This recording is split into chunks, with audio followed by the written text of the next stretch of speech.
As voters, we may be polarized, but when it comes to suffering from PDS, political derangement syndrome, we stand on common ground. Today, we'll focus on the state of the twin pillars that support our democracy. First, the ability to run a free and fair election. Second, the public's trust in the outcome of that election. Joining us with a crash course on how to strengthen and survive our electoral process is our distinguished bipartisan panel. Nicole Hemmer, political historian and director of the Center for the American Presidency at Vanderbilt University. Ested Herndon, a national political reporter and podcast host for the New York Times. David Jolly, former Republican congressman and co-founder of the Forward Party. And Simone Sanders Townsend, veteran political strategist and co-host of the MSNBC show The Weekend. We are thrilled to have you all with us. Simone, I'm going to start with you. Your fierce sense of purpose made you a political star of your generation. At 25, you were the youngest press secretary ever for a presidential candidate, Bernie Sanders. You've been a senior staffer for both President Biden and Vice President Harris. Plus, you have worked more than 20 campaigns. You have been there. You have done that. So this is the question. Right now, which is the biggest problem? Is it the integrity of our electoral system or the public's confidence in the fairness of our elections? I would argue the biggest issue is actually the public's confidence, not in just the fairness of the election, but in the systems of government. If you look at Pew Center research, is some of the most comprehensive research that tracks the American people's confidence in government, and that's everything from the White House to Congress to the Supreme Court. Increasingly, people have lost faith in institutions, and that lack of faith in institutions, and it's across the age spectrum, if you will. It affects Gen Z voters, millennial voters, but also older voters as well. And that lack of trust in institutions, that lack of trust that government can change one's life contributes to, I think, a lot of the things we see today. And so when I did work for President Biden, when he was then just candidate Biden, one of the things I often heard him say is you have to prove to people that government can work for them. And I think from the outside looking in, what what Joe Biden himself has tried to do with his White House, and now what he's attempting to do with his campaign, is prove to the American people that if you you can put your trust back in the government because it can work for you. The problem is so many people are skeptical. David, there are really this cycle two cross currents. There are probably a lot more than that, but let's just settle on two. One of them is that people are like, I'm not sure I'm getting off the couch. I'm not, why am I even, everything's sort of, one's as bad as the other. It's the lesser of two evils. Whatever you hear, right? And then you hear the ominous warning that we hear so often that this is the most important election of our lifetime. We hear it every year, right? Do you think that warning about the democracy being in trouble is going to override the malaise? What's your feeling about it? I'm not sure it will override the malaise, but I think it needs to. And I think we are in the midst of a national conversation softly now, which I have in my head every night, which is this circular conversation, which is a very authentic one I think many of us have. Is it truly an existential moment? Is democracy in peril? Is it possible that a return of the former president, Donald Trump, given what we saw in the first administration in January 6 and his own declarations, would that tear at the democratic norms and our democratic institutions? If so, it's an existential election. Or are we underselling and are we lacking confidence in our own national resilience? We have come through very dark chapters before. We are a remarkable American experiment. We made it through the Civil War. We made it through the Civil Rights era. We have made it through wars. We have made it through domestic political controversies. And we have come out still the strongest nation in the world. And I don't know the answer to that circular argument, but it's exhausting to be on that track every night. But I think the nation's having that conversation as well right now.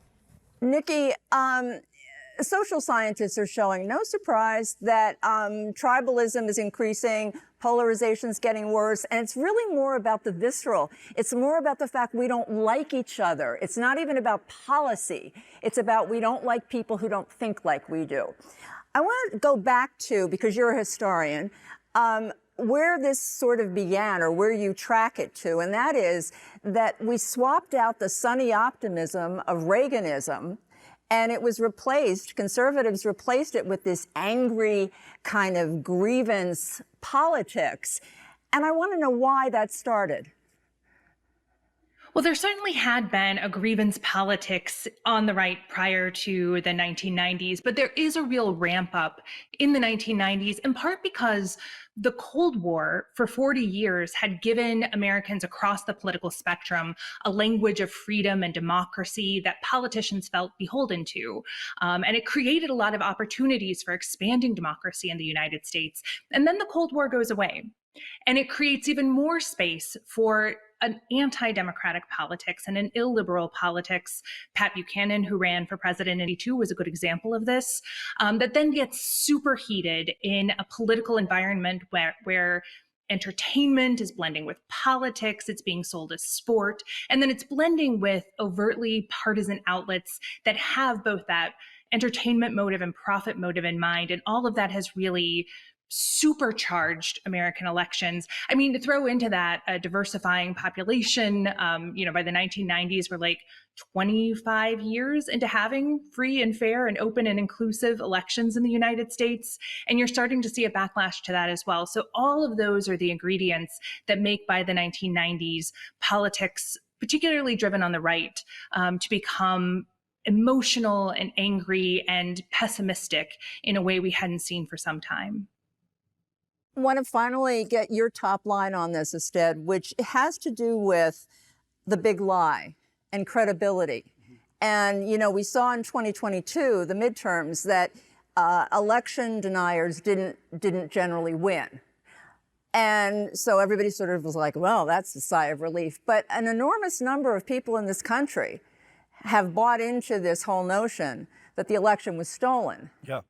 And I think this is opinion clearly labeled. I think that's a huge factor going forward. What do you think?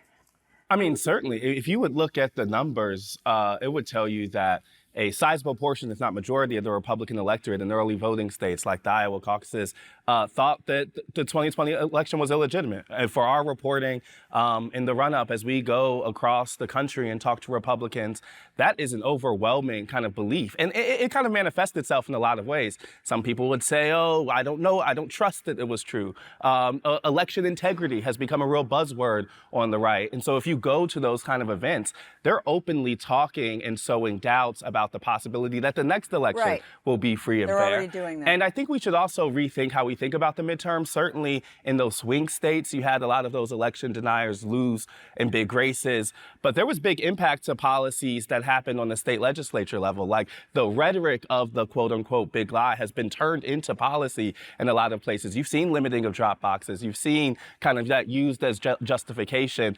to target and intimidate poll workers, which is happening increasingly across the country. So I think the rhetoric has had a tangible impact, and certainly it has gone to the question of credibility and trust within the system that I think is at the forefront for all of these institutions, as David's laying out, like whether it's media, whether it's politics, whether it's, I think a lot of institutions, we did reporting about evangelical church and the kind of credibility gap between leaders and rank and file.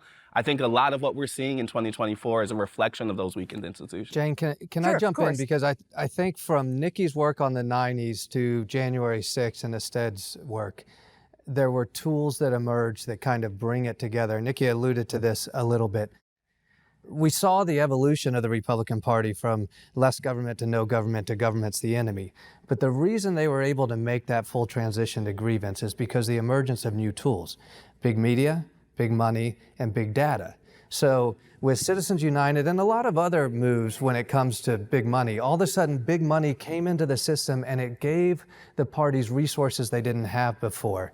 Big media is simply new platforms. New platforms catered to where people want to receive their information. But then big data unlocked it all, because now if I want to reach Uncle Bob in central Pennsylvania with a precise message of white nationalism, that the election was stolen and your way of life is being stolen, I can reach them like that. In the 90s, you couldn't reach them like that. And as a campaign, you had to decide how to spend resources, and you would spend it on the economy or crime or jobs. You wouldn't spend a broad-based message on something like white nationalism or a stolen election. You can do that now voter by voter by voter, and it unlocked the potential of this grievance platform that we now see. Simone, I've watched you nodding like. Go ahead. I have been nodding along, and I want to build on what my good friend David Jolly just noted. There is a piece here that we have not reckoned with and talked about, and that is, in fact, race. And if you juxtapose, we're talking a lot nowadays, right, about the 14th Amendment that goes all the way back to post-Civil War. And if you think about post-Civil War Reconstruction, post-Civil War, if you will, the treasonous terrorists who took up arms against the government because they wanted to retain the ability to own people that looked like me, and instead they did not meet any actual consequences. They were the folks who were in Congress, though there were members of the body who were expelled, hence where we get Section 3 of the 14th Amendment. But the folks who supported and fueled the secession, the people who participated with and upheld the Confederacy, they were welcomed back into society, to the point where organizations were erected, the Daughters of the Confederacy, that went around putting up statues in places all over this country, changing the narrative. And so narrative is a very powerful thing here. And I think that from post-Civil War all the way up to, I mean, you talk about, a lot of times right now we're talking about DEI and affirmative action, but the introduction of affirmative action policies in workplaces and government and space and places throughout our society. Obviously the election, you jump to the election of the first Black president, but prior to Barack Obama, there were Black mayors, there were Black elected officials all across the country, there were Black elected officials in Congress, in the House, and in the Senate. All of those things, the Tea Party emerged out of this grievance politics, but race was intrinsically tied into that.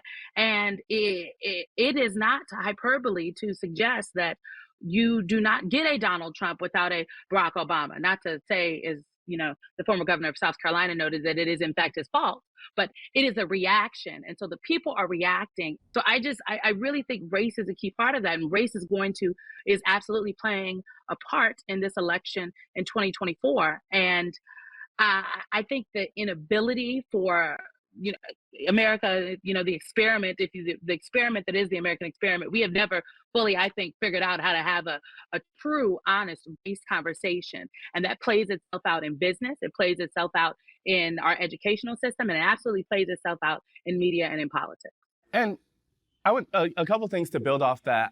It is not passive when you think about the kind of conservatives and how they're building power. People talk explicitly about how the face of America is changing, and very explicitly about how the rise of Latino voters or the rise or the growing share of Black voters in the country is a reason sometimes for people to reject the idea of majority rule. I mean, we dedicated episodes to the language in which those election deniers were not just using about the past in 2020 specifically, but about the idea of democracy as a thing that inherently was a threat because they see the inherent browning of the country as a threat. And so the language of race is inextricably tied to, I think, the increasing test of democracy that we see now. But I also want to throw in another fault line, which is age. We get a lot of the problems that we are seeing, particularly when it comes to young people and faith and belief in systems, is not necessarily ideologically driven, but the idea that the system is not set up to produce results that are in line, right? And if you're a young person, is that true? Is that not true? When we think of the Senate filibuster, if we think of the Electoral College, if we think through the ways that gerrymandering has been entrenched in state legislatures, I think there's a lot of young people who very rightly look at the system and say that it is not accurately reflected where folks' concerns are and have been. And so I think there is ways that there has been specific ideological messaging that impacts the question of polarization, but I think we should also acknowledge the unfairness of the system that is legitimately driving some of those feelings themselves. All right, well, where I want to go to now is the whole tyranny of the minority issue, which is, people look at things they want done in this country. By majority, they want reproductive freedom restored. They want gun safety passed. They want LGBTQ rights. And yet we see that there's a a minority that's able to thwart those things happening. So this whole, I mean, this galls people. What do you have to say about that? Yeah, I would add to the Electoral College, raise you a Supreme Court, that there are 9 people on the Supreme Court, 6 of whom are going to be setting the rules for this election, and who people also see as potentially constraining access to democracy, as with the gutting of the Voting Rights Act in 2013. And so I think that there is this sense that there are all of these institutions that are counter-majoritarian, that are not responsive to public opinion. And so you do have this real disconnect between what people want and what they're able to do. And unless you have some sort of broad institutional reform, that's going to continue to be a stress point or a fracture point. Okay, but I don't think, David, that people really do understand. I mean, they see razor-thin majorities. I mean, they see that Hillary Clinton won the popular vote by, 3 million, but lost by 80,000 votes or something. And they see that Republicans seem to have a lot of dominance without necessarily having won the elections to really back that up. I mean, that's what I'm really talking about here. Do you think people connect with that? I think most Americans understand the feeling of disenfranchisement, particularly younger voters. I mean, consider now we're at 30 years in which the popular vote has only decided the presidential election one time. One time in 30 years. I mean, we talk about a free democracy in our republic, but the fact is, particularly if you're a younger voter, in your 30-year lifetime, the popular vote has only determined the presidency one time. And so how make that make sense, right? Maybe it made sense in 1789, but I think it's hard for a young voter to understand how it makes sense now. And then you move to the House of Representatives where, look, it is fully rigged. The entire system is rigged. And it is one area where, yes, both sides agree to rig the system and then play by rigged rules. But the truth is, you do not have an opportunity to either hold your elected representative accountable or to participate freely in democracy as it sits in the House of Representatives. 95% of the seats are predetermined for one party or another. Done. They're not competitive. Right now, there's maybe 18 seats that are competitive every cycle, and so it quashes true participation in that democracy. Jane, I mean, it depends on the cycle, but Sure, go ahead, Simone. Yeah, and to be clear, David Jolly's correct. There are 18 seats currently where the folks who represent those seats in the House are Republicans, and those are districts that Joe Biden won in 2020. Those are the competitive frontline districts, if you will. Some could argue there are other flippable districts potentially to expand the map for Democrats come November 2024. But everything yes, the system is rigged. One could argue we can have conversations about the need to tear it up and start all over, but the system is literally built to survive. And so a more feasible conversation, a more recognizable one that can actually lead to some change is, what can you do to change the system, understanding what it is. You have to be as the vice president often says, to see what can be unburdened by what has been. So yes, the popular vote has only determined the presidency once in my lifetime. I'm 34. But the Electoral College is the way in which we elect presidents in this country. This is how it works. And so young people need to believe that their participation in that system can do something. And there are many young people like myself, but many not like myself, many who have not seen that their participation can change things. I've worked inside the system. So I know that showing up, that people raising their voices, that their votes do matter, that their advocacy does matter. But the feeling that a number of younger folks in this country have, and I'm not talking about college students, I'm talking about millennials. And to be clear, the oldest millennials are 43. A number of millennials do not feel like that their participation can change things. And that is part of the problem. But lest we let them continue to believe that's true, because our history suggests and actually informs us that, in fact, it's not. Hold your seat, Simone. We're going to get to that, but I want to go through a couple more things about how we got here, Nikki. And I want to go back to Stephen Levitsky and Daniel Ziblatt, who wrote Tyranny of the Minority, this is, I think, their latest book, talk about the fact that Republicans don't have to win majorities anymore to take power. And so if they did have to win majorities, maybe they wouldn't have become radicalized. And beyond that, we wouldn't have dysfunction if they hadn't become radicalized. So talk about, because you're the expert in terms of the right wing here. Go ahead. So this is a process that's been in place for probably the last 30 years or so, when Republicans figured out that they could win without majorities. And that was a big shift, because remember, in 1980, 84, 88, they won landslide majorities in presidential elections. And in 1994, they win a majority in order to win big in the House of Representatives. But there is this kind of capture by the base that happens in the 1990s when it becomes clear as seats are becoming more stable, as there's less competition, that you can sort of work the rules to make it so that you can stay in power without winning those majorities. And you can keep your base active and engaged, and you can have that kind of fundraising prowess and message prowess and energy with a set of politics that don't necessarily win national elections. And one of the things that Republicans have shown again and again in the 21st century is that there is a manipulatable distance between the number of votes that you need to win an election and the number of votes you need for a majority. And that disconnect, I think, is what we're seeing now. The idea that you can prevent certain people from voting, that you can have gerrymandering to have safe seats, that you can lean into an electoral college advantage, and that if you, again, have a Supreme Court that's in your corner, you can also get across the finish line that way. And I think finding out ways to manipulate those rules over the past 30 years has resulted in an approach to elections that's less majoritarian. David, did you have something to add to that? Yeah, but so I went to work on Capitol Hill in 1994, so I was reliving part of Nikki's narrative here, which was when Newt Gingrich and Republicans rose to power, they did two things outside of legislating in the contract with America. They went to K Street and said, you owe us 4 decades worth of special interest money, so start paying up because we're in power now. And the second thing they did is he dispatched Tom DeLay, then the majority whip, to say we're going to have a 50-state strategy to take over state legislatures that ultimately can control how lines are drawn for Congress and create this permanent majority of the minority. And it has been incredibly effective. Astrid, I want to talk to you about another factor here, which is the whole voter suppression.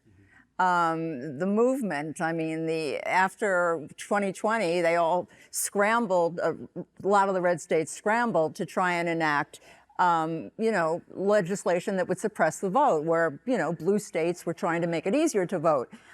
You had the Supreme Court weighing in and further eviscerating the Voting Rights Act, and we didn't get through the national or the federal voting that would have made it a lot easier for people to vote. So this is still going on. I mean, it hasn't been talked about as much lately because people are so angry with each other all the time.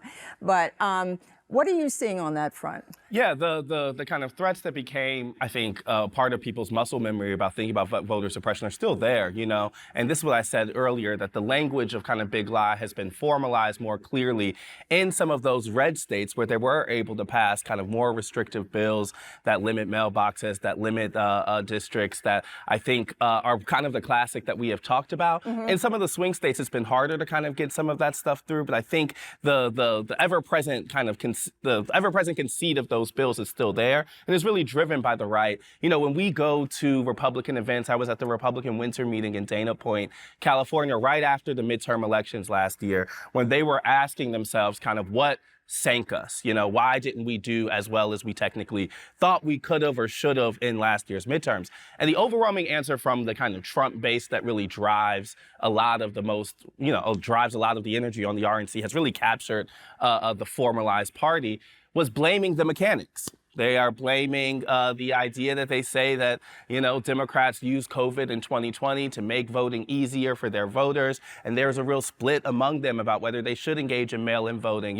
Republicans used to have an advantage in places like Florida doing things like mail-in voting. That's been completely reversed because of the way that Trump was talking about it in 2022. And this is the open conversation they were kind of having. But all of that it has the through line of election denial all the way through it. So while there's the kind of Mike Lindell end of the spectrum, which is more, I think, your kind of classic election was stolen, the machines flipped the stuff. We should point out that Mike Lindell is the MyPillow guy. Yes, Mike Lindell is the MyPillow guy. Yes. Yes. So I'm saying if that represents one end of the election denial spectrum, there's a much more popular version that you hear all the time in the Republican Party, which is that Democrats soft stole it by changing the rules legally in 2020. And that all has that same kind of erosion type quality. And so what I try to tell people is that if you listen to Republicans as they talk kind of amongst themselves, this is an open conversation that did not end in 2020. It's not only been formalized in law, but it's also kind of looking ahead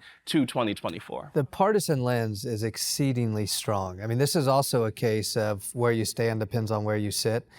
If you take the undervote from the presidential election to down ballot Republican races, even mainstream Republicans would tell you today there's no way that Donald Trump got a $20,000 or 20,000 vote undervote in my state because everybody else voted for loyal Republicans down ballot. So the presidential race must have been stolen. Republicans couldn't accept that there were people who did not want to vote for Donald Trump but still wanted to vote for Republicans. And so if you sit with that partisan lens, that is a conviction. And in terms of having a national conversation, you have to start that conversation by acknowledging that conviction, that they believe somewhere, in this case, those 20,000 votes for Donald Trump evaporated, and it must have been through malfeasance. Simone, it used to be said that Democrats fall in love and Republicans fall in line. And that's because Democrats weren't always so careful about maybe choosing the best candidate, and Republicans were pretty strategic about it. Now you've got the Republican base that's definitely in love, clearly. And you've got the establishment. And in line. What? And they are also in line. I still think my Republican friends fall in line, and now they're in love. And Democrats are still looking for love and have yet to get in line. All the wrong places, I know. Okay, well, wait a minute, Simone. So wait, go back to this. So yes, the GOP establishment has really fallen in line. And I want to know what's changed the equation. Oh, maybe I don't. What's changed the equation?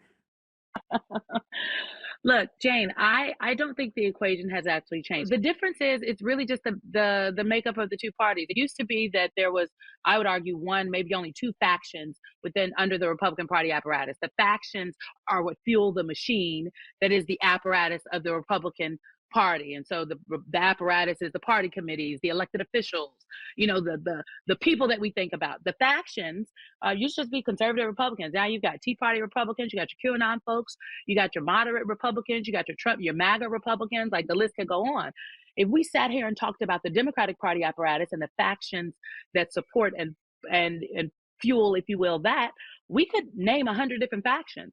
When you have 100 different people that you are also trying to speak to garner and corral, I think it looks very different. I really just think that voters were spoiled.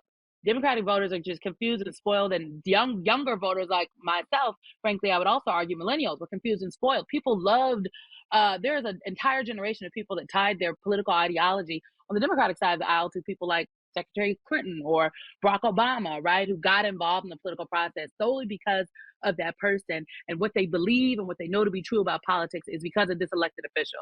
Elected officials are flawed. And I think that our Republicans have known for a very long time, because they have seen the system work for them, that you do what you got to do to get what you want on the back end. I think that there are a lot of factions within the Democratic Party apparatus that want to be right. But the question is, do you want to be right or do you want to win?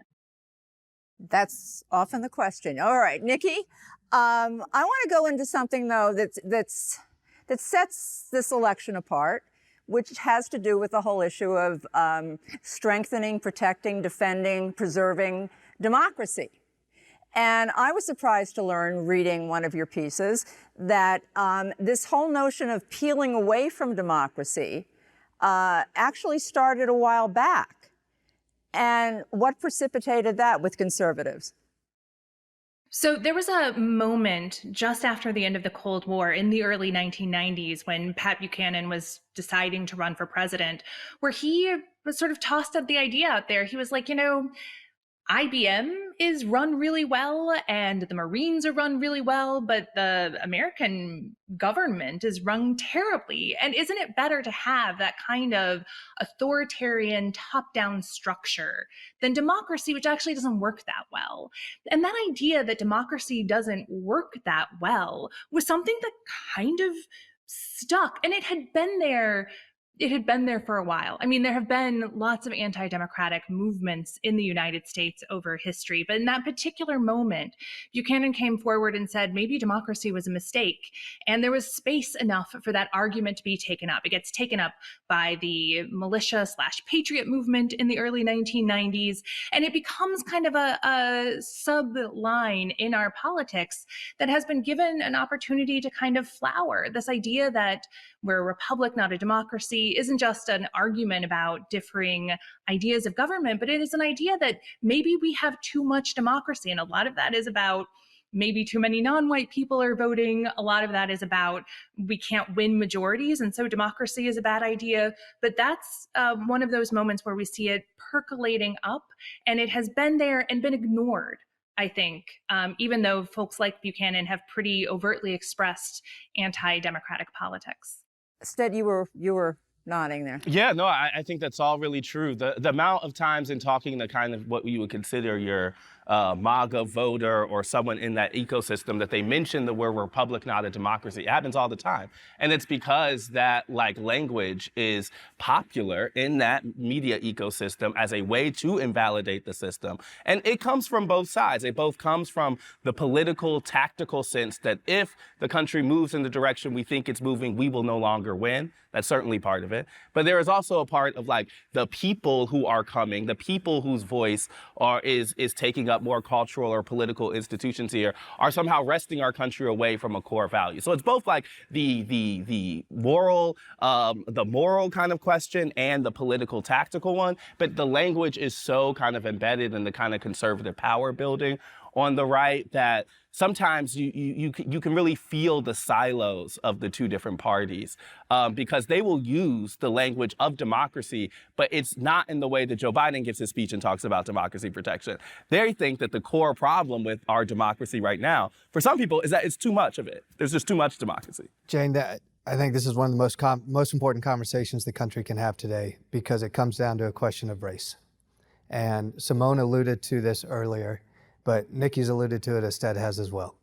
The rise of the strong man in American politics has been on the right on an agenda of preserving how America used to be. And it is in stark contradiction to what Simone alluded to very presciently earlier, which is that the story of race and the African American in our American history is one of progress towards greater liberty, greater freedom, greater rights, greater equity.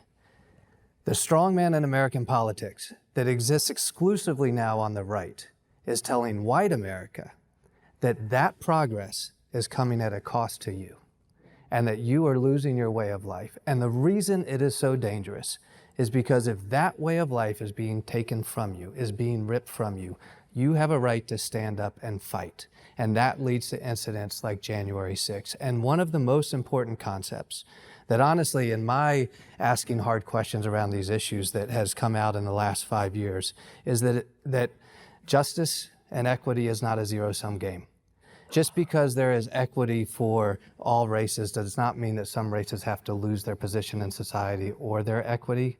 But this is the power of the rise of the strong man on the right. And it comes down to a question of race, progress for minorities and non-whites in America versus what white America has been sold as a regression of their way of life. Have you been surprised? You served in that chamber in the House of Representatives. Have you been surprised in terms of seeing how people have perpetuated, have facilitated, have enabled the sorts of things you were talking about?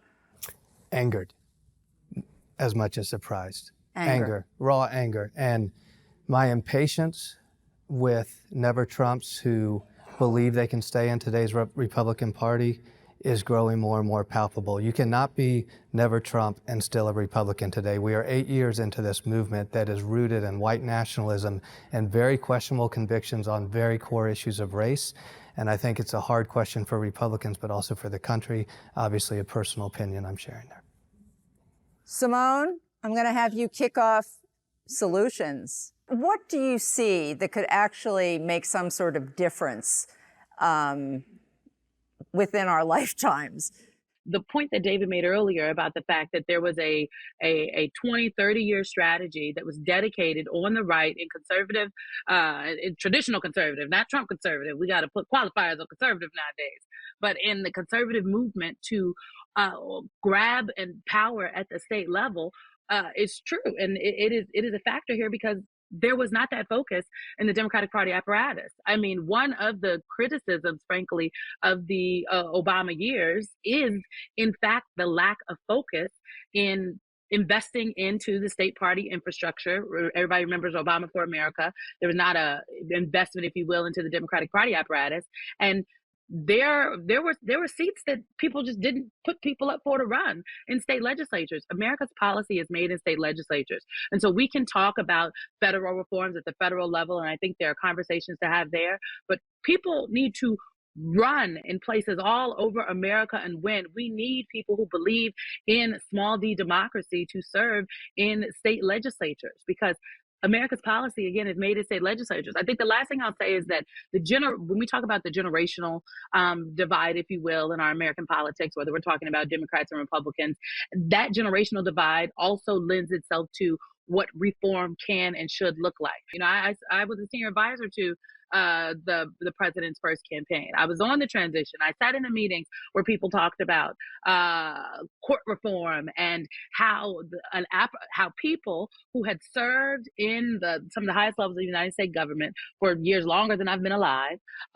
noted about just how this wasn't possible. This wasn't feasible. Nowadays, I think increasingly more and more folks are asking, well, why not? The Supreme Court, for example, hadn't always had 9 justices. It has changed over time. Why not now? So this idea that the system as it currently looks is the best version of we just need better people, I think is something that is increasingly challenged by younger people, given their experience with the system, a democracy, frankly, that they feel as though has not worked for them. Nikki, what do you think in terms of reform? I mean, all sorts of things have been suggested. Danielle Allen, who's a brilliant woman, talks about growing the House, that could be one way to go, that, you know, we could do this. Well, they've tried 700 times to get rid of the electoral college or change it or reform it, and that hasn't worked out, so let's not hold our breath on that. But what about the National Popular Vote Interstate Compact? Is that what it's called? I mean, what do you see as something that, again, is anything feasible? Yes, things are feasible. They are very long-term projects, right? That you have to both pursue on 2 tracks, right? Some of these more immediate things like the Interstate Compact, which would allow states to kind of band together to help ensure that the person who wins the popular vote wins the election. It is a great non-constitutional amendment fix for the Electoral College. Will it actually work in practice, and will it happen? Like if Donald Trump were to win the popular vote and Joe Biden were to win the Electoral College vote, do we think that compact would function, and would people actually stick by it? I'm not so sure. So we could see some of those short-term fixes in action, but I also think there is this longer track project, which is one, selling people on the idea that multiracial democracy is a good form of government. I think we have a lot of people who are pro-democracy, but not necessarily actively making the argument about why that matters, and going back to that kind of base level to say, hey, this is the good thing about this form of government and why it needs to be fought for and defended. And then to Simone's point, the idea of grassroots local action. There's so much focus on national elections, but if we're going to rebuild trustworthy, functioning government in the United States, it's going to have to start at the local level. And there are lots of people doing really good work on this front, even where I am. I'm in Nashville, Tennessee, which is a state that has some pretty reactionary politics right now. And it also has a lot of people who are working very hard to make sure that people's voices are still heard on issues like gun rights or even the right to petition the government. And so I think we need to look at those kind of local green shoots for democracy and think about how we can cultivate those and include those in the message of why democracy is worth preserving. You often see at a local level that it's easier for people to get together because they're worried about the same streets, they're worried about the same water, they're worried about the same schools. And there's a lot more cooperation. So your point is well taken. So is the point about state legislatures. I mean, people, they're not sexy. Well, I shouldn't say that, but they're not, they're not sexy. And the point is... You're right, Jane. What? You agree with me? I said you're right. It doesn't feel sexy on the outside, but you know what's sexy? Civil rights. I find that very sexy. Freedom. And those are things that are born out of state legislatures. Ooh, she's good. You are good. Wait a minute, I lost my train of thought here. So going to instead to talk about reform. Yeah. What do you see as something that's... Yeah, I'll underscore one thing that Nikki said, which was the thinking that you have to pitch democracy and actually convince people that it is worth defending. I find that to be something that sometimes there is a shared assumption that we have all agreed on this thing, and we all those are kind of fights in the past. But I really encourage people to think about that as an active fight and as one that requires people to be convinced, and particularly when we're talking about what is an acknowledgement of a change in what that democracy has often represented. For a lot of people, the kind of comforting narrative of a 200-year stable democracy that's only been recently upended by, this scary orange man, I think really dilutes what I think is a real kind of more core question the country's asking itself. And then the idea of multiracial democracy, to that point, has been only more recently tested, and I think is a much more unsturdy foundation than I think we give it credit for. But as the journalist here, I would really say reform I would talk about as a reinvestment in local news.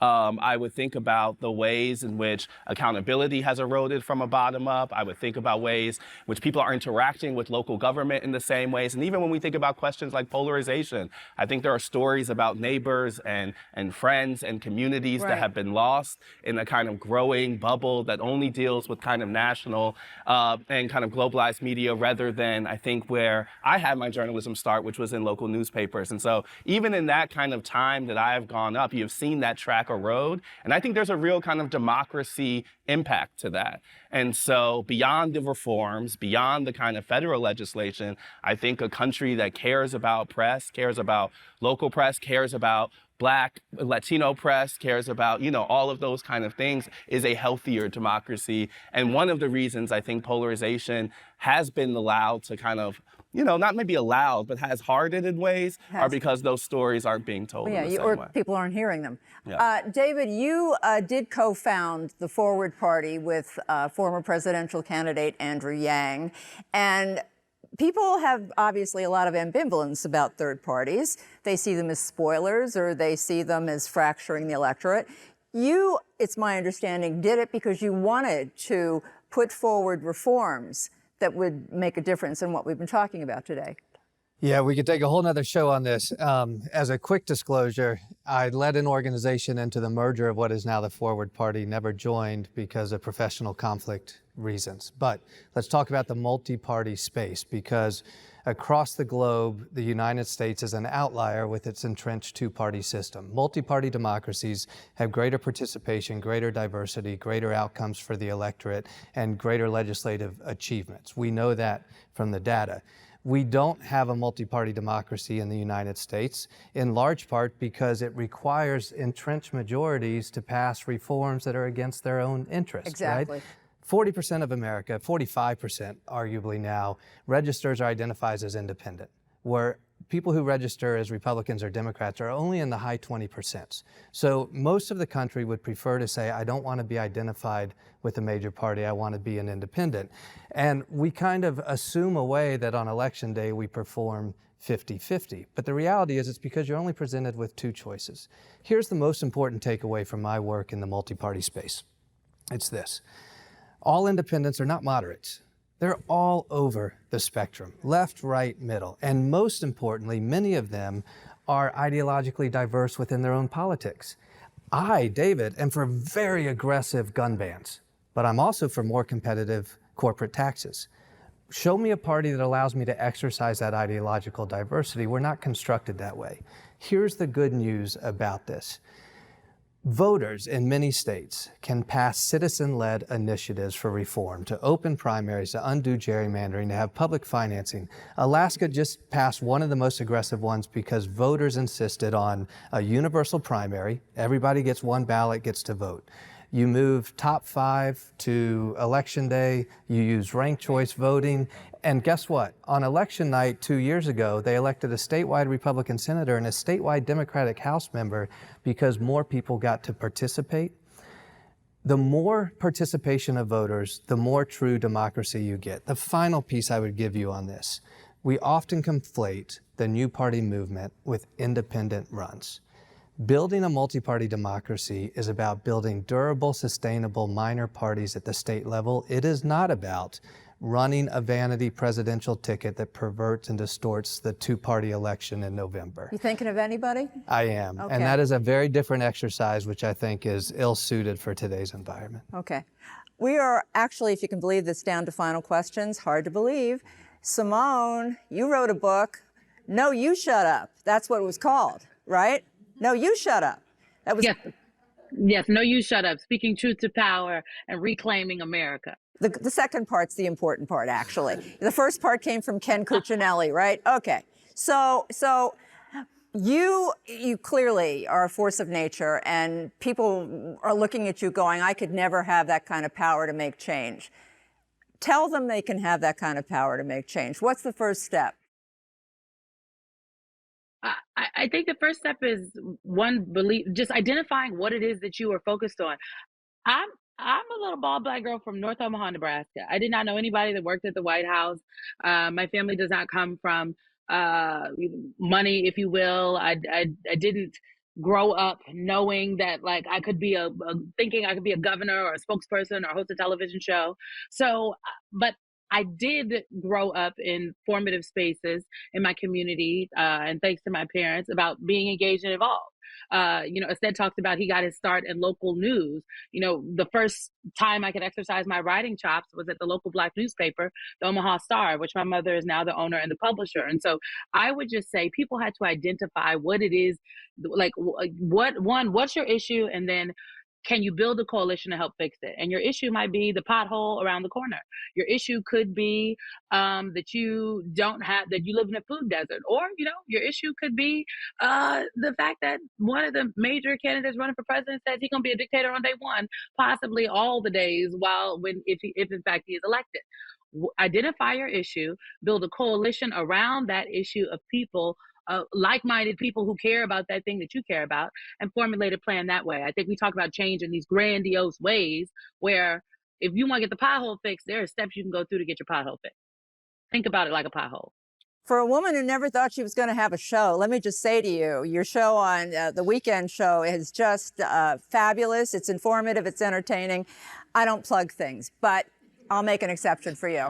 Nikki, going to you, look, I always like the history's lessons question, which goes to this polarization. It wears people out. We're exhausted. We want it to be over. On the other hand, we don't want to talk to people who don't agree with us. So the question is, based on history's lessons, is the fever ever going to break? I mean, it's not just going to break overnight, right? Polarization exists in part because it's a useful political tool, and it also exists because people disagree on fundamental values and fundamental issues. And that's okay. It does make our politics sometimes very difficult, and we should want, I think, our side to win, especially like if you are for a more inclusive country. That seems like something worth fighting for and winning. And our history shows us that those fights can be won by ordinary people, and that is often ordinary people who are the ones who are involved in those fights, and that they happen very slowly and then they happen all at once. That people toil for generations to make change happen. They live through times that aren't polarized, that are really bad for them because a majority of people agree that they shouldn't have rights and they shouldn't have a say. And then things get polarized and then they have access to rights. So polarization isn't necessarily a bad thing. It means that we're fighting over something that matters. It just means that people, instead of tuning out, have to stay engaged, because if you care who wins in a polarized battle, you can't just walk away from politics. You have to stay engaged in it, or you're forfeiting the fight. Still, we persist. Instead, I want to ask you, because I thought it was really lovely to read that you love your job because you get to travel around and you get to talk to people and you get a lot of the positive feedback you were talking about earlier, which is that people care passionately about their communities and their neighbors. Mm-hmm. And my question to you is, if we got tucked into your suitcase and we got to go along, would we feel better about the country? In some ways. I mean, I have been in situations where the generosity and kindness of people who are radically different than me, who I showed up to very intimate spaces with them and just knocked on the door and said, can you tell me your personal beliefs about all these personal things?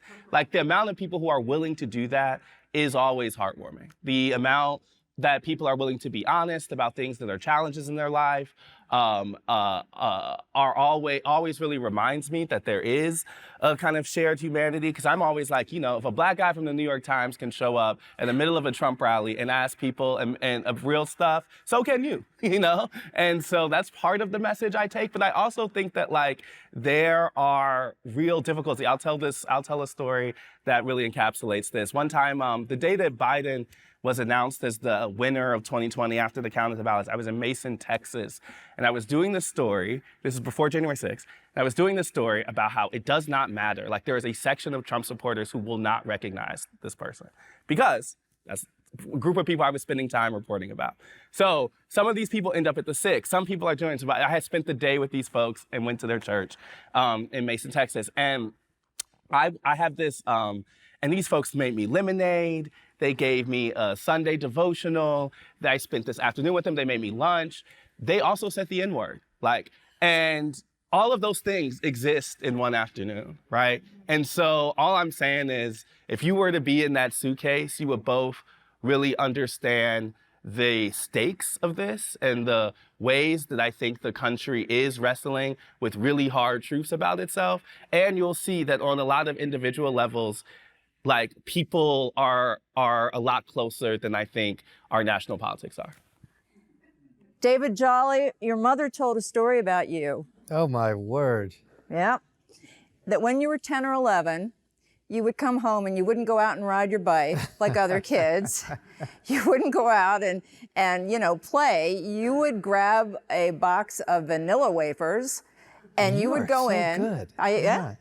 And you would go in and you would sit down on the couch and you'd watch the news, which she thought was an omen for the future. And one of the faces you saw on the news was a congressman. Was it Bill Young? Oh, yeah, yeah. Bill Young. And you would later go to work for him. He was a congressman, and you witnessed how much he respected the process and being a legislator and being in Congress. And then you ran for a seat, and you won a seat. Yeah. And my question to you is this: do you see a return to that reverence and respect greater than what we have today for our democracy, for our Constitution, for our people? Not if we step out of the fight. Bill Young served for 43 years. He got elected in 1970, and I was born in 1972. I thought I was going to work for a rabble-rouser Republican, and I went to work for one of the finest legislators the institution has seen. He passed away in office. I was at his bedside. I ended up elected to Congress 12 weeks later, assumed his chair, his desk, and his office. It was a very sobering event.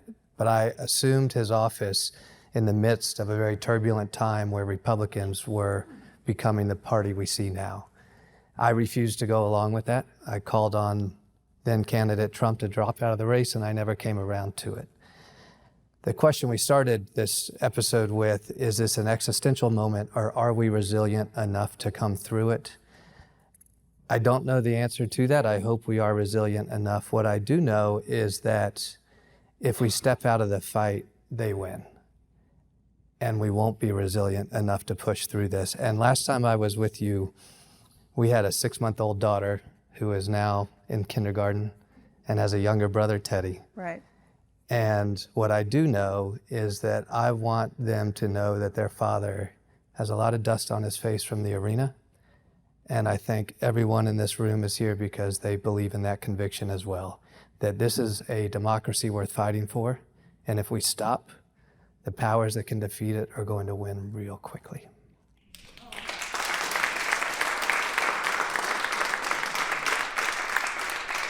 That's why you're the closer. I don't know what to say to this panel, except that we're going to have you back, all of you, just fabulous. And I don't know that it'll be the filibuster show, but it'll be something else that you're really going to want to talk about. So thank you all. We are now going to wrap up our show with our silver lining, which features college students who personify Simone's words of wisdom about making change. Students for Voting Justice want everyone's voice to be heard at the ballot box. The paid internship program focuses on get out the vote efforts in communities of color, leadership, training, and how to fight for voting rights. It's a fight that's personal for activists like Jordan, a young Black woman who was raised in the South. As Jordan says, I understand the fragile state of voting rights. Instead of standing by and waiting for change to occur, I, like civil rights icon John Lewis, plan to get into good trouble and be the change. We're grateful to our extraordinary guests for their insights and inspiration, and to you for joining us today. Until we see you back here next time from the Frederick Gunn School in the other Washington, Connecticut, for Common Ground, I'm Jane Whitney. Take care.